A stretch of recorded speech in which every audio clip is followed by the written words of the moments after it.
మరొకసారి అందరికీ నమస్కారం.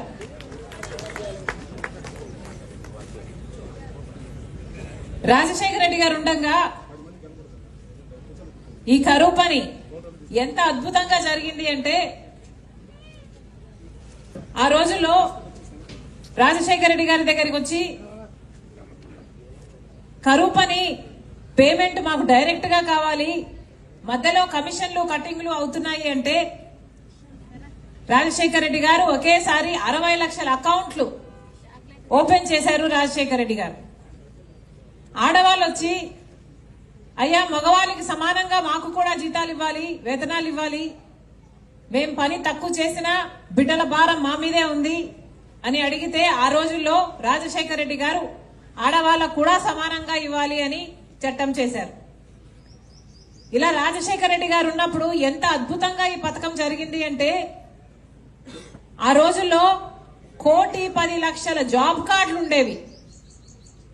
అంటే జాబ్ కార్డుకి ఇద్దరు వేసుకున్న 2,25,00,000 మంది కనీసంలో కనీసము ఉపాధి హామీ పని, కరువు పని చేసేవాళ్ళు. రాజశేఖర రెడ్డి గారు ముఖ్యమంత్రిగా ఉండి ఈ ఉపాధి హామీ పని ఎంత బాగా చేశారంటే, ఆ రోజుల్లో ఆటో ఛార్జీలు కూడా ఇచ్చేవాళ్ళట. పక్క ఊర్లో ఆటో ఛార్జీలు ఇచ్చారు, మజ్జిగ ఇచ్చారు అని చెప్తూ ఒక ఆమె, అమ్మా మీ నాన్న ఉన్నప్పుడు రస్నా కూడా ఇచ్చారు అంది. రస్నా గుర్తుందా అన్న? కానీ ఇప్పుడు కనీసం మంచినీళ్ళు కూడా ఇవ్వటం లేదు, చేసిన పనికి వేతనాలు సరిగ్గా ఇవ్వటం లేదు, టైంకి ఇవ్వట్లేదు, పని కూడా వాళ్ళకి కావాల్సిన వాళ్ళకి ఇచ్చుకుంటున్నారు, ఏ న్యాయం లేదు, పూర్తిగా ఉపాధి హామీ పనిని నాశనం చేస్తున్నారు. రాజకీయాలు చేసుకునే వాళ్ళ చేతుల్లోకి ఉపాధి హామీ పని కూడా వెళ్లిపోయింది. చాలా అన్యాయంగా, అధ్వానంగా ఉపాధి హామీ పని తయారైంది అని ప్రతి ఊర్లో చెప్తూనే ఉన్నారు. ఇది చాలా బాధాకరం. ఇలా ఎందుకు తయారైంది అంటే, ఉపాధి హామీ పని పాలించే పాలకులు చిత్తశుద్ధితో పని చేయటం లేదు కాబట్టి. యథా రాజా తదా ప్రజ అన్నారు, యథా లీడర్ తదా కాడర్ అని కూడా అన్నారు. మీరు వినలేదేమో, ఇప్పుడు వింటున్నారు. రాజకీయ నాయకుడు వాళ్ళ లీడర్ ఎలా ఉంటారో వాళ్ళ కాడర్ కూడా అలాగే ఉంటుంది. రాజశేఖర రెడ్డి గారు ఉన్నప్పుడు కులాలకు, మతాలకు, ప్రాంతాలకు, పార్టీలకు అతీతంగా కూడా మాఫీ అయితేనేమి, రైతులను ఆదుకోనే విషయం అయితేనేమి, ఆరోగ్యశ్రీ పథకం అయితేనేమి, ఫీజు రీయింబర్స్మెంట్ అయితేనేమి, 108 అయితేనేమి, పేదవాళ్ళకు కట్టించిన లక్షల కొద్ది ఇందిరమ్మ ఇల్లు అయితేనేమి, పేదవాళ్ళకి ఇచ్చిన లక్షల ఎకరాల భూమి అయితేనేమి, ఇలా ఏది చేసినా రాజశేఖర రెడ్డి గారు ఎంత అద్భుతంగా పేదవాళ్లకు అందేటట్టు చేశాడు. ఎందుకు అయిందంటే, రాజశేఖర రెడ్డి గారు పేదల మనిషి కాబట్టి, పేదవాళ్ల గురించి ఆలోచన చేశాడు కాబట్టి, ఆయన ముఖ్యమంత్రిగా ఉన్న రోజుల్లో ఈ పథకాలన్నీ పేదవాళ్లకు అందాయి. ఆ తర్వాత వచ్చిన ముఖ్యమంత్రులు చంద్రబాబు గారైనా, జగన్మోహన్ రెడ్డి గారైనా, వీరి హయాంలో పథకాలు పేదవాళ్లకు సరిగ్గా అందలేదు అంటే దానికి కారణం నాయకుల మనసుల్లో పేదవాడు గూడు కట్టుకోలేదనే అర్థం. అందుకే చెప్తున్నాం, ఒక కాంగ్రెస్ పార్టీ మాత్రమే పేదల గురించి ఆలోచన చేసిన పార్టీ. అలా కాంగ్రెస్ పార్టీ మహాత్మా గాంధీ పేరు పెట్టి ఉపాధి హామీ పథకాన్ని తెచ్చింది కాంగ్రెస్ పార్టీ. ఇప్పుడు మహాత్మా గాంధీ పేరు కూడా తీసేస్తారట ఈ బీజేపీ కొత్త చట్టంలో. ఎలాగైతే మహాత్మా గాంధీని ఒక ఆర్ఎస్ఎస్ సభ్యుడు నాథురాం గాడ్సే చంపేశాడో, అలాగే మహాత్మా గాంధీ పేరు ఉన్న ఈ ఉపాధి హామీ పనిని నరేంద్ర మోడీ గారు చంపేస్తున్నారు. నాథురాం గాడ్సేకి, నరేంద్ర మోడీకి పెద్ద తేడా లేదు. ఇద్దరు గాంధీని, గాంధీ ఆశయాలను చంపేస్తున్న వాళ్ళే. ఇప్పుడు జాబ్ కార్డుల మీద గాంధీ తాత బొమ్మ ఉందట, అవునా? ఇక మీదట ఆ బొమ్మ ఉండదు. నరేంద్ర మోడీ బొమ్మ ఉంటది కావచ్చు, లేక గాడ్సే బొమ్మ ఉంటది కావచ్చు, తెలియదు. కానీ ఒక పథకాన్ని కూనీ చేయటం లేదు, ఈ పథకంలో ఉన్న సారాన్ని మొత్తము తీసేస్తున్నారు.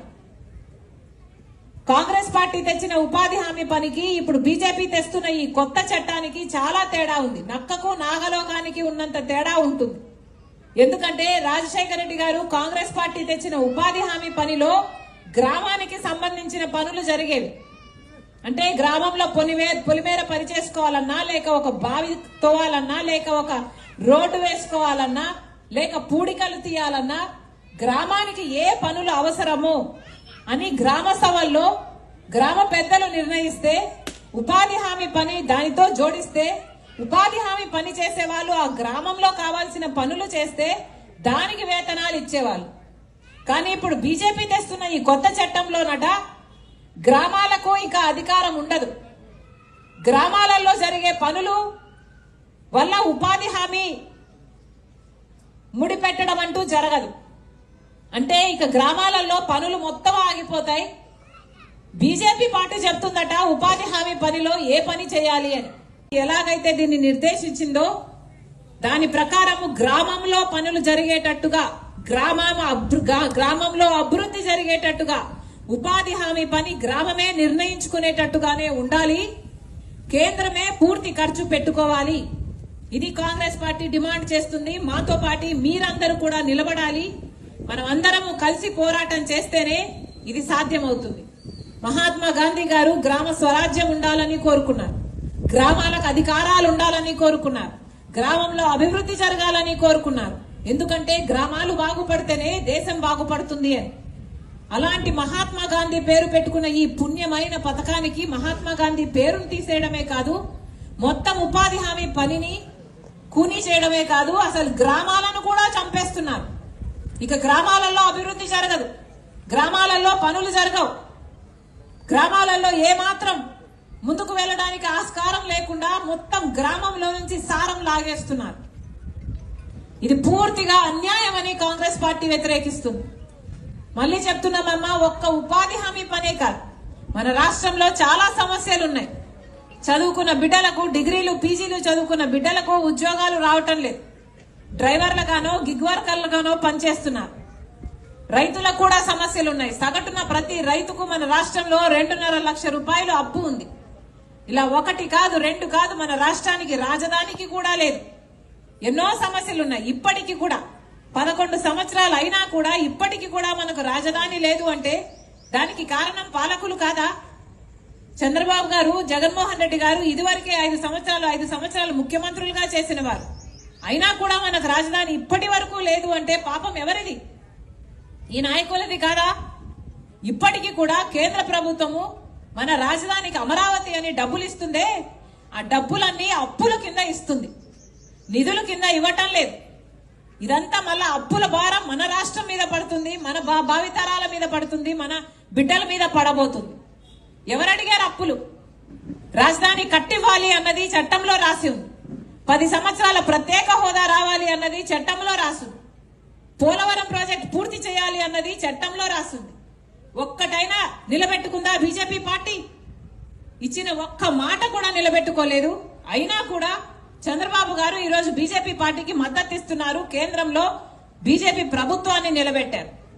పోనీ కూటమి సర్కారు ఇలా ఏడిచింది అంటే జగన్మోహన్ రెడ్డి గారు అయినా సరే బీజేపీకి వ్యతిరేకంగా ఒక్క మాట అయినా మాట్లాడుతున్నారా? రాజశేఖర రెడ్డి గారు ఎంతో అద్భుతంగా నడిపిన పథకం కదా ఈ ఉపాధి హామీ పని. ఈ ఉపాధి హామీ పనిని కూడా కూనీ చేస్తుంటే కనీసం ఈ విషయంలో కూడా జగన్మోహన్ రెడ్డి గారు నోరు విప్పటం లేదు అంటే మరి బీజేపీకి బానిస కాక ఏమనాలి? బాబు గారైనా సరే, పవన్ కళ్యాణ్ అయినా సరే, జగన్మోహన్ రెడ్డి గారైనా సరే ఎవ్వరికి బీజేపీకి వ్యతిరేకంగా ఒక్క మాట మాట్లాడే దమ్ము లేదు. ఈ రోజు పార్లమెంటులో ఒక్క ఎంపీ కూడా బీజేపీకి, మోడీకి వ్యతిరేకంగా ఈ రోజు మాట్లాడడం లేదు అంటే దానికి కారణం వాళ్ళ నాయకులు చంద్రబాబు గారు, పవన్ కళ్యాణ్ గారు, జగన్మోహన్ రెడ్డి గారు మొత్తం అందరూ బీజేపీకి సరెండర్ అయిపోయారు, బినామీలుగా మారిపోయారు, బానిసలుగా మారిపోయారు.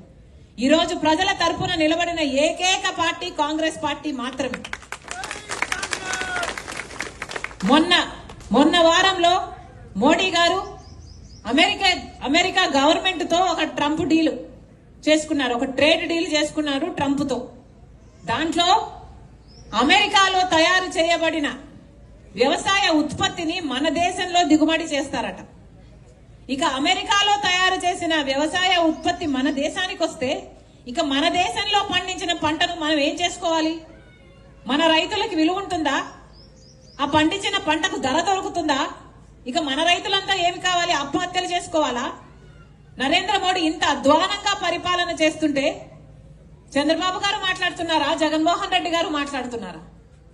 అందుకే చెప్తున్నాం, మొత్తం అందరూ బీజేపీకి బానిసలుగా మారిపోయారు. వాళ్ళ స్వార్థ రాజకీయాలు చేసుకుంటున్నారు. ప్రజల పక్షాన నిలబడే నాయకులు కాదు వీళ్ళు. ఈరోజు ఒక కాంగ్రెస్ పార్టీ మాత్రమే ప్రజల పక్షాన ప్రశ్నిస్తుంది. రాహుల్ గాంధీ గారు మాత్రమే పార్లమెంట్ లో ఈ రోజు వరకు కొట్లాడుతున్నారు. కారణం, ప్రజలను ప్రేమించే పార్టీ కాంగ్రెస్ పార్టీ కాబట్టి, ప్రజలకు అద్భుతమైన పథకాలు తెచ్చిన పార్టీ కాంగ్రెస్ పార్టీ కాబట్టి, రాజశేఖర రెడ్డి గారి పార్టీ కాంగ్రెస్ పార్టీ కాబట్టి, రాజశేఖర రెడ్డి గారు అన్ని అద్భుతమైన పథకాలు చేయగలిగారు అంటే, రుణమాఫీ చేయగలిగారు అంటే, ఆరోగ్యశ్రీ లాంటి అద్భుతమైన పథకాలు చేయగలిగారంటే కాంగ్రెస్ పార్టీ ఆయన వెనకాల ఉంది కాబట్టి. మళ్ళీ చెప్తున్నాం, అదే కాంగ్రెస్ పార్టీ తరఫున రాజశేఖర రెడ్డి బిడ్డ వచ్చింది. అన్న హస్తం గుర్తు గుర్తుందా అన్న?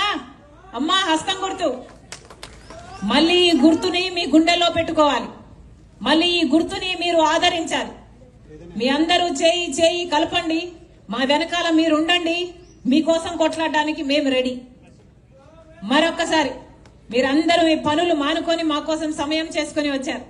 ప్రతి అక్కకు, ప్రతి చెల్లికి, ప్రతి అన్నకు, ప్రతి తమ్ముడికి, ప్రతి అమ్మకు, ప్రతి అయ్యకు మీ రాజశేఖర రెడ్డి బిడ్డ శిరస్సు వంచి చేతులు జోడించి మనస్ఫూర్తిగా నమస్కరించుకుంటారు.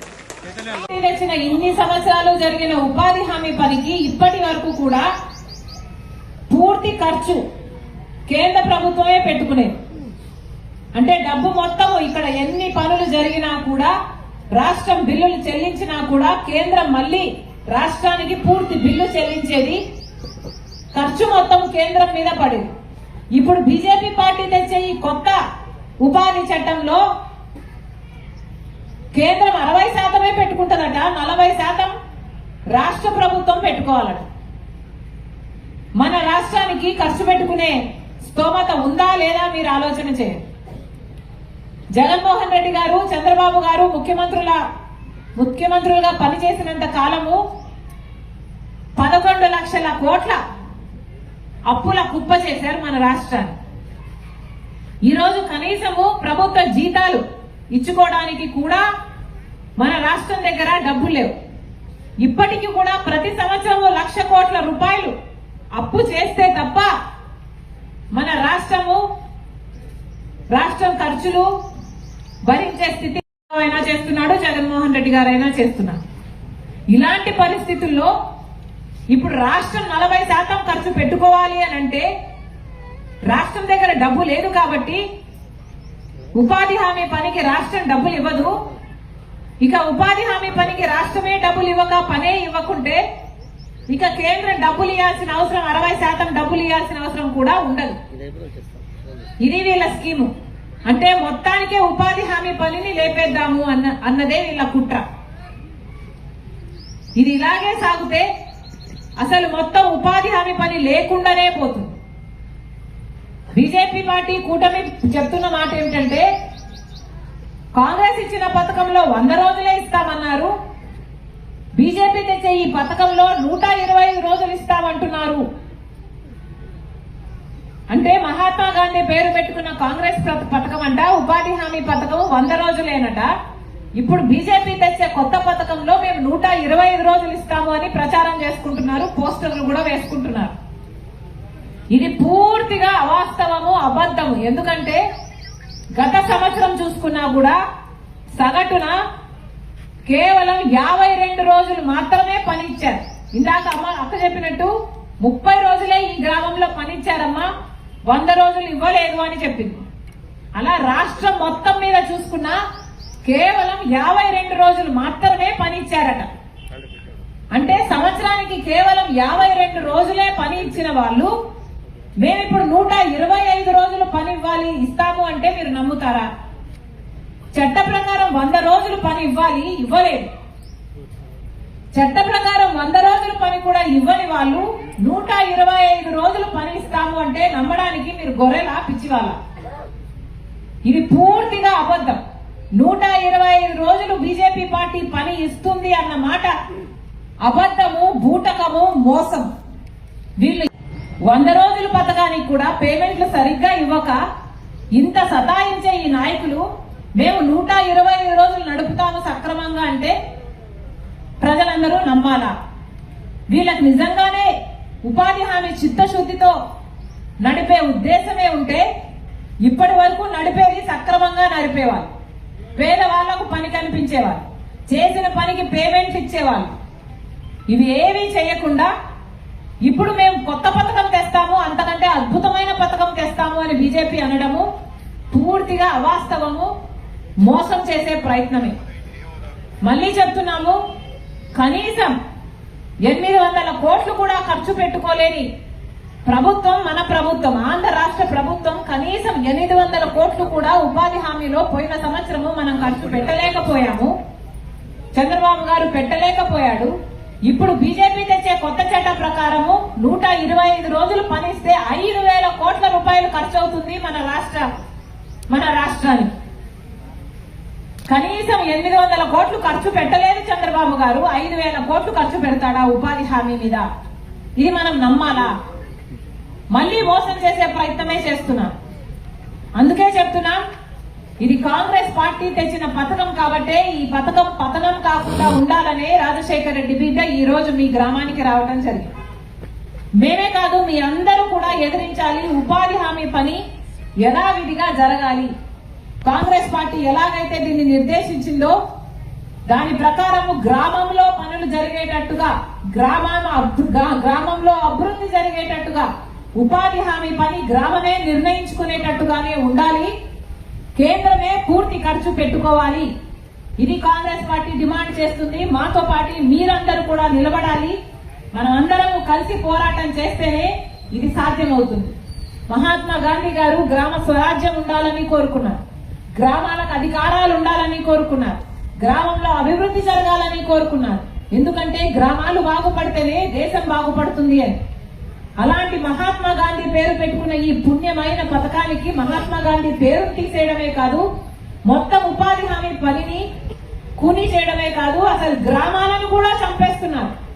ఇక గ్రామాలలో అభివృద్ధి జరగదు, గ్రామాలలో పనులు జరగవు, గ్రామాలలో ఏమాత్రం ముందుకు వెళ్ళడానికి ఆస్కారం లేకుండా మొత్తం గ్రామంలో నుంచి సారం లాగేస్తున్నారు. ఇది పూర్తిగా అన్యాయం అని కాంగ్రెస్ పార్టీ వ్యతిరేకిస్తుంది. మళ్ళీ చెప్తున్నామమ్మా, ఒక్క ఉపాధి హామీ పనే కాదు, మన రాష్ట్రంలో చాలా సమస్యలు ఉన్నాయి. చదువుకున్న బిడ్డలకు, డిగ్రీలు పీజీలు చదువుకున్న బిడ్డలకు ఉద్యోగాలు రావటం లేదు. డ్రైవర్లుగానో గిగ్ వర్కర్లుగానో పనిచేస్తున్నారు. రైతులకు కూడా సమస్యలు ఉన్నాయి. సగటున ప్రతి రైతుకు మన రాష్ట్రంలో 2.5 లక్షల రూపాయలు అప్పు ఉంది. ఇలా 1 కాదు 2 కాదు, మన రాష్ట్రానికి రాజధానికి కూడా లేదు. ఎన్నో సమస్యలు ఉన్నాయి. ఇప్పటికీ కూడా 11 సంవత్సరాలు అయినా కూడా ఇప్పటికీ కూడా మనకు రాజధాని లేదు అంటే దానికి కారణం పాలకులు కాదా? చంద్రబాబు గారు, జగన్మోహన్ రెడ్డి గారు ఇదివరకే 5 సంవత్సరాలు ముఖ్యమంత్రులుగా చేసిన వారు. అయినా కూడా మనకు రాజధాని ఇప్పటి వరకు లేదు అంటే పాపం ఎవరిది? ఈ నాయకులది కాదా? ఇప్పటికీ కూడా కేంద్ర ప్రభుత్వము మన రాజధానికి అమరావతి అని డబ్బులు ఇస్తుందే, ఆ డబ్బులన్నీ అప్పుల కింద ఇస్తుంది, నిధుల కింద ఇవ్వటం లేదు. ఇదంతా మళ్ళా అప్పుల భారం మన రాష్ట్రం మీద పడుతుంది, మన భావితరాల మీద పడుతుంది, మన బిడ్డల మీద పడబోతుంది. ఎవరడిగారు అప్పులు? రాజధాని కట్టివ్వాలి అన్నది చట్టంలో రాసి ఉంది. 10 సంవత్సరాల ప్రత్యేక హోదా రావాలి అన్నది చట్టంలో రాసింది. పోలవరం ప్రాజెక్ట్ పూర్తి చేయాలి అన్నది చట్టంలో రాసింది. ఒక్కటైనా నిలబెట్టుకుందా బీజేపీ పార్టీ? ఇచ్చిన ఒక్క మాట కూడా నిలబెట్టుకోలేదు. అయినా కూడా చంద్రబాబు గారు ఈ రోజు బీజేపీ పార్టీకి మద్దతు ఇస్తున్నారు. కేంద్రంలో బీజేపీ ప్రభుత్వాన్ని నిలబెట్టారు. పోనీ కూటమి సర్కారు ఇలా ఏడ్చింది అంటే జగన్మోహన్ రెడ్డి గారు అయినా సరే బీజేపీకి వ్యతిరేకంగా ఒక్క మాటైనా మాట్లాడుతున్నారా? రాజశేఖర రెడ్డి గారు ఎంతో అద్భుతంగా నడిపిన పథకం కదా ఈ ఉపాధి హామీ పని. ఈ ఉపాధి హామీ పనిని కూడా కూనీ చేస్తుంటే కనీసం ఈ విషయంలో కూడా జగన్మోహన్ రెడ్డి గారు నోరు విప్పటం లేదు అంటే మరి బీజేపీకి బానిస కాగా ఏమనాలి? బాబు గారైనా సరే, పవన్ కళ్యాణ్ అయినా సరే, జగన్మోహన్ రెడ్డి గారైనా సరే ఎవ్వరికి బీజేపీకి వ్యతిరేకంగా ఒక్క మాట మాట్లాడే దమ్ము లేదు. ఈ రోజు పార్లమెంట్ లో ఒక్క ఎంపీ కూడా బీజేపీకి, మోడీకి వ్యతిరేకంగా ఈ రోజు మాట్లాడటం లేదు అంటే దానికి కారణం వాళ్ళ నాయకులు చంద్రబాబు గారు, పవన్ కళ్యాణ్ గారు, జగన్మోహన్ రెడ్డి గారు మొత్తం అందరూ బీజేపీకి సరెండర్ అయిపోయారు, బినామీలుగా మారిపోయారు, బానిసలుగా మారిపోయారు. ఈ రోజు ప్రజల తరపున నిలబడిన ఏకైక పార్టీ కాంగ్రెస్ పార్టీ మాత్రమే. మీ గుండెల్లో పెట్టుకోవాలి. మళ్ళీ ఈ గుర్తుని మీరు ఆదరించాలి. మీ అందరూ చేయి చేయి కలపండి. మా వెనకాల మీరు ఉండండి. మీకోసం కొట్లాడడానికి మేము రెడీ. మరొకసారి మీరందరూ మీ పనులు మానుకొని మా కోసం సమయం చేసుకుని వచ్చారు. ప్రతి అక్కకు, ప్రతి చెల్లికి, ప్రతి అన్నకు, ప్రతి తమ్ముడికి, ప్రతి అమ్మకు, ప్రతి అయ్యకు మీ రాజశేఖర రెడ్డి బిడ్డ శిరస్సు వంచి చేతులు జోడించి మనస్ఫూర్తిగా నమస్కరించుకుంటారు. జోహార్ వైఎస్ఆర్. జోహార్.